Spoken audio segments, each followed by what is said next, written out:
You may know the band Eiffel 65 for their hits Move Your Body or Too Much of Heaven. They're an Italian Euro dance group, and they have made the free hits in America. The two previously mentioned songs, and I'm Blue, if you heard of the song, you'd recognize it for its catchy beat and mostly gibberish lyrics. The song came out in America in 1999, so if you're older than 15, you may have heard of it. Chances are that you haven't heard the story behind the song. In the recent biography, Eiffel 65 reveals the truth.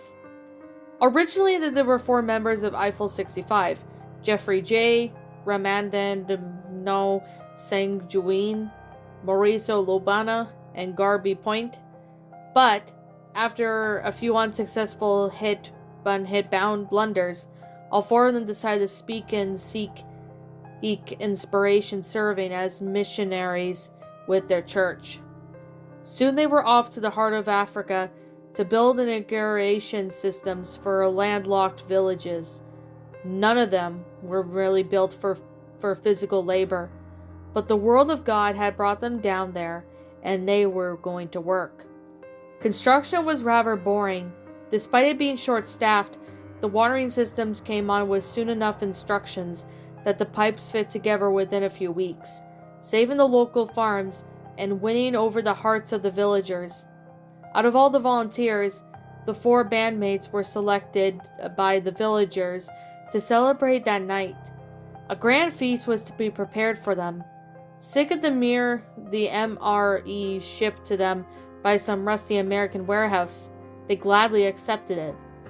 That night, Jeffrey, Raimondo, Maurizio, and Gabri entered the village and were greeted with a long table of the edge of a large circle, with a massive bonfire in the center. The four of them sat down, and immediately one of the villagers emerged from a nearby hut carrying a goat, bringing it to the bonfire. The four had lived in the area long enough to see what came down next didn't shock them, but Romando was still a bit squeamish. The villagers skewered the goat on a stick and roasted it over the bonfire, letting the animal's hair burn away as its flesh boiled off. After what seemed like an eternity, the chief moved the carcass from the fire and began hacking it away. Every so often he would cut an artery, and hot blood would splurt out into the dirt, sizzling as it continued to boil.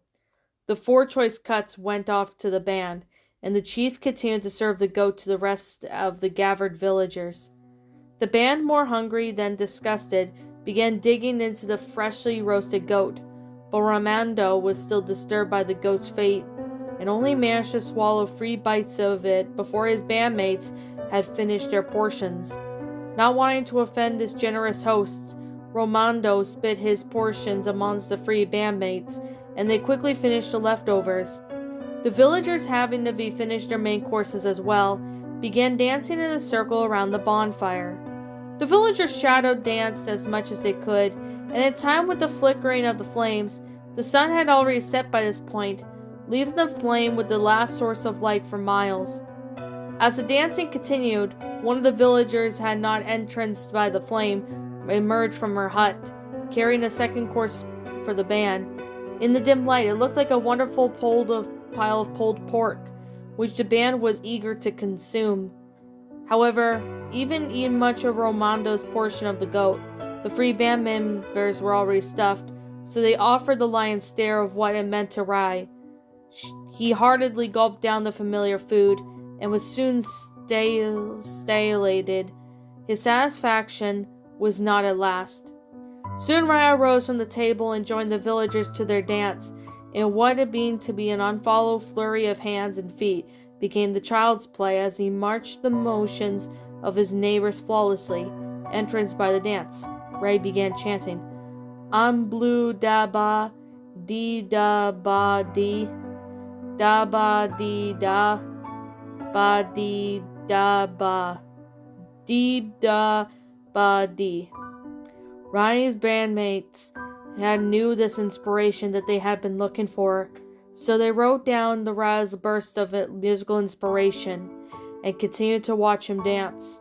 His motions quickened much faster than the rest of the circle, until Ray dropped his hands and stood motionless. Continuing the chant, the circles closed all around him, and the band lost sight of Rao for a moment, until they saw him run forward and leap face first into the fire, still chanting. 3 of them had tried to break through the circle to try and save their friend, but every step they tried to get through was blocked by a well-placed dance step. All they could do was watch as their friend was burnt on the prey. Chanting his still haunting refrain from his lungs were no more.